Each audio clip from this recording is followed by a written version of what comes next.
Welcome back for another deep dive. Um, Today, we're going to be tackling something I think a lot of you are curious about, and that's Christian caregiving. Okay. Specifically, we're diving into a chapter from Dr. Warwick Cooper's book, My Turn to Care. And it really digs into like the history, the practice, even some of the kind of, I guess you could say, complexities of this approach to caregiving. Yeah, and what I found so interesting, jumping right in, is how Cooper connects the historical context of caregiving to what we see happening today, right? Like he talks about how hospitals actually have roots in religious institutions, Oh, wow. which is a powerful reminder that especially back when, medical knowledge was more limited, caring for the sick and injured, it was often really intertwined with faith.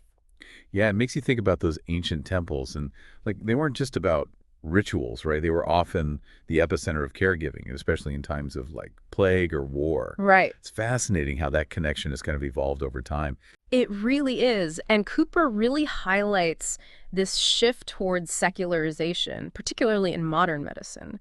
So, now we're wrestling with, like, how do we approach care in a world where faith and medicine often seem to occupy, like, totally separate spheres? It's true, yeah. So how does Cooper bridge that gap? Because Right. he is advocating for like a distinctly Christian approach to caregiving. He is, and he goes straight to what he sees as, like, the heart of it. Okay. And that's love. Okay.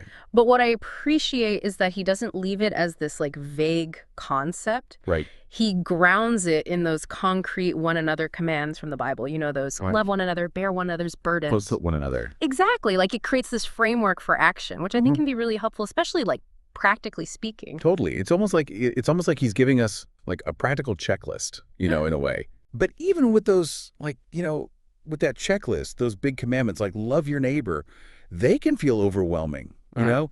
Like where do you even begin to put that into action They in a do. practical sense? Yeah. And this is where I think Cooper brings in that quote, that brilliant C.S. Lewis quote about acting as if you love your neighbor, even if you don't necessarily like feel it in that moment. Oh, interesting. Because Lewis argues that action often precedes feeling, right? Oh, okay. So just taking that first step, offering practical help, even if it's just being present, it paves the way for genuine connection and compassion. Yeah, it's almost like taking the pressure off in a Yeah. way. Mm-hmm. It's not about like conjuring up this like perfect emotion, Mm-hmm. but rather letting your actions kind of lead the way. Exactly. And that can be more powerful sometimes than we realize. Absolutely. And Cooper acknowledges that caring for others isn't like unique to Christianity, of course. But he emphasizes the unique resource that Christians have, which is the Bible. Okay, so let's talk about that because, how does he actually suggest people use the Bible in their caregiving? Because Okay. that's an area where I think people can get tripped up. Yeah.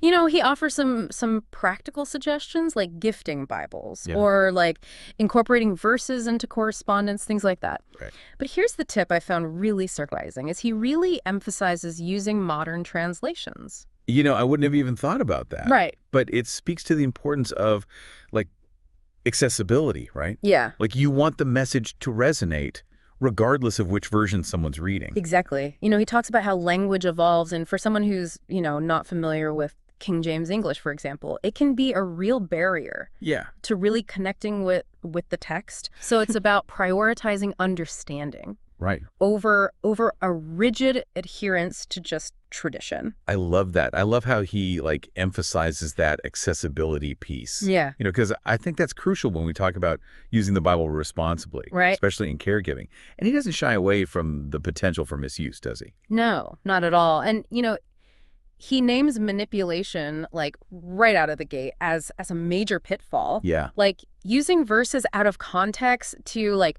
guilt trip people or, Control decisions. control decisions, exactly, or shut down their feelings, that's not caregiving. That's like Right. weaponizing scripture. Totally. It really like it goes against, I think, the very essence of compassion and support that should be at the heart of caregiving, wouldn't you say? 100%. And, Cooper's also clear about the dangers of using the Bible to like justify abuse, judgment, exclusion, things like that. Right.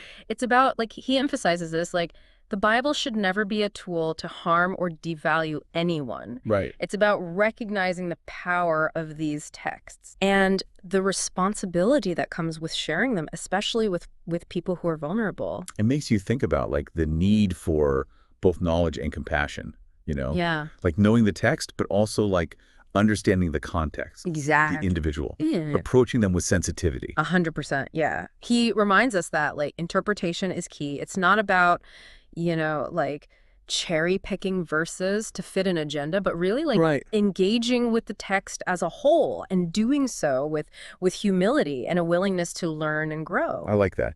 So we've talked about like avoiding misuse, but Cooper also like showcases some really great examples of Christian organizations kind of like getting it He right. does. Yeah, he mentions quite a few. Yeah. But one that stood out to me was Freedom Sessions. Okay. And it kind of follows like a structure similar to the 12 steps, but with a strong emphasis on encountering Jesus Christ as part of the healing process. So it's a great example of how that concept of like love in action that we were talking about Yeah. can take shape in a really structured, supportive environment. It sounds like a really powerful option for like people who maybe resonate with that 12-step model, Yeah, but are also looking for that faith-based approach. exactly. And then he also highlights Celebrate Recovery, which is another one. Okay. And they focus on a wider range of like hurts, habits, and hangups, as Yeah. they put it. Got it. But what I find interesting about both Freedom Sessions and Celebrate Recovery is that they offer this blend of like practical tools Yeah.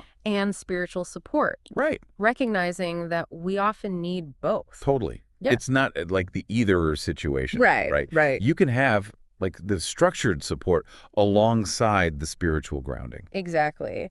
And then for people who are, maybe facing a different kind of challenge, he also talks about CAPS Canada, Okay.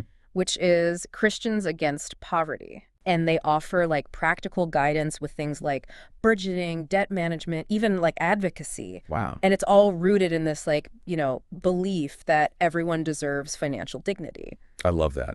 Like it tackles such a common source of stress and anxiety Like does. and approaches it from this really like proactive, empowering perspective, you know? Totally. And I think by highlighting these different organizations, he kind of showcases how multifaceted Christian caregiving can be, right? Yeah. It's not like limited to one specific type of support. Right. It can address a wide range of needs. And it reminds us that there are resources out there, no matter what someone might be going through. Exactly. Now, he also makes a point of like differentiating between Christian counseling and secular therapy. Yes. And kind of emphasizing that, people have options when it comes to seeking help.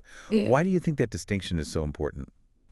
I think it's just really important to be mindful of what resonates best with the individual, right? Yeah. Because, while both Christian counseling and secular therapy can offer like really valuable support and guidance, their approaches do differ. Okay. So, Christian counseling often incorporates things like prayer, biblical principles, spiritual practices, Right. whereas secular therapy tends to focus on more like clinical methods, Yeah. So it's all about finding the best fit Right. for your own like needs and beliefs. Yeah. And I appreciate that he doesn't shy away from those nuances, because it could be really easy to kind of conflate the two. Yeah. But recognizing that people have different, comfort levels and preferences when it comes to seeking help is so important. Absolutely.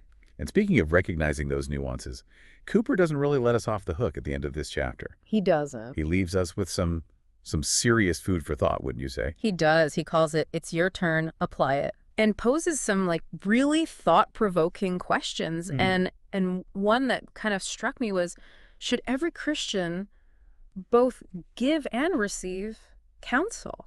It's challenging that assumption that like counseling is only for people in crisis or, with major issues. Right. It's almost like he's normalizing the idea Yeah. that we all have blind spots. Right. We all face challenges. Yeah. And seeking guidance, whether it's from, a pastor, a mentor, a therapist, Mm-hmm. can be a form of both humility and self-care. Totally. And it also like highlights that reciprocal nature of caregiving, right? Like, Yes. it's not just about being willing to receive support, but also recognizing that, like, we each have something to offer others. Right. Our experiences, even our struggles, can become like sources of strength and encouragement Totally. for somebody It else. creates this like beautiful cycle of giving and receiving, Right. which I think is like at the heart of what Cooper's getting at. Mhm. Okay. And then he hits us with like this doozy is the life you are living closer to servitude or servanthood. Whoa. Talk about a question that makes you pause and reflect. Right. Like, it seems like such a subtle difference at first, Yeah. but when you really like dig in, there's such a profound distinction between those two. Right. It forces us to like examine our motivations, you know? Yeah. Are we helping others out of like a sense of obligation, duty, Yeah. or are we acting from a place of like genuine love and desire to serve? It goes back to that idea of like love being the driving force Oh. behind Christian caregiving, right? Mhm. It's not just about like checking things off a to-do list. It's Yeah. about like really infusing every interaction, every act of service with that genuine care and compassion. Yeah. And that brings us to, I think, like Cooper's kind of closing thought, which really resonated with me. Okay. He asks if the church has, and I'm quoting here, relinquished the care of souls to the secular marketplace. Ooh, what a powerful question to kind of consider. Right. That like this gut check moment, you Yeah. know, has the church with its focus on, institutions and doctrines, perhaps lost sight of that core mission of caring for one another, Yeah. for tending to the very real needs of individuals, both like within and outside its walls. It's a question that deserves our attention for sure. It does. It really does. And I think it speaks to that importance of like bridging that gap, Yeah. between faith and practical action. Right. Like, we can't just talk about love and compassion. Yeah. We have to like embody those values in tangible ways. So well said. And I think, this chapter just gives us a lot to grapple with, Sure. a framework for understanding the history and the practice of Christian caregiving, but also like a real Yeah. call to action. Mhm. How do we ensure that we're using our resources, our faith, our compassion to truly care for one another in a way that honors both the spiritual and the practical needs of those around us? That's the ongoing conversation, right? That Yeah. we all have a role in shaping. Absolutely.